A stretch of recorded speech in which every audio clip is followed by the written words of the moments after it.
বড় গরুর নলি সাথে মজার এই কাবাব আর কিউট দেখতে নান খেতে চলে গিয়েছিলাম ময়মনসিংহ টিএফসির পেশোয়ারিতে। Hello everyone, this miss Sami from food lover couple.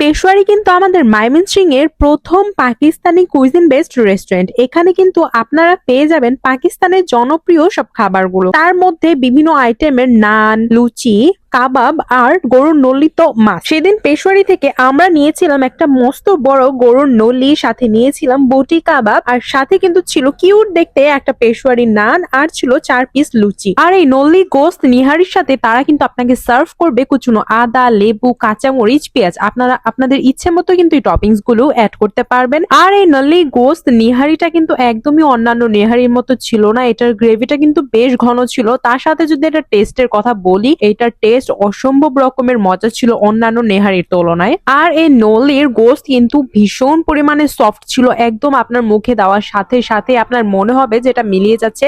And এটার প্রাইস ছিল 350 টাকা। আপনারা চাইলে যে কোনো নানের সাথে কিন্তু এই নেহারিটা ট্রাই করতে পারেন। আমরা নিয়েছিলাম পেশোয়ারি নান, আর এই পেশোয়ারি নানের প্রাইস ছিল 80 টাকা।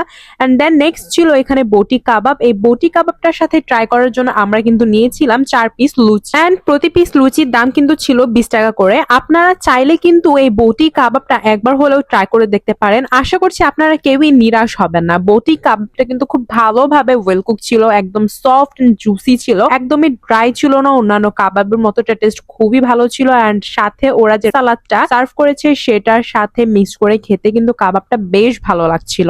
আর এই চিকেন বটি কাবাবের প্রাইস ছিল মাত্র 200 টাকা। আপনারা কিন্তু চাইলে একটা মোটামুটি বাজেটের মধ্যে এত মজার সব খাবারগুলো এক্সপ্লোর করতে পারেন। তবে এখানে হিরো প্রোডাক্ট ছিল ওদের নালি গোস্ত নিহারিটা, এটা ছিল বেস্ট। আপনারা কিন্তু অবশ্যই ট্রাই করে দেখবেন। আজকের মতো এখানেই শেষ করছি, দেখা হবে নতুন কোনো ভিডিওতে। আল্লাহ হাফেজ।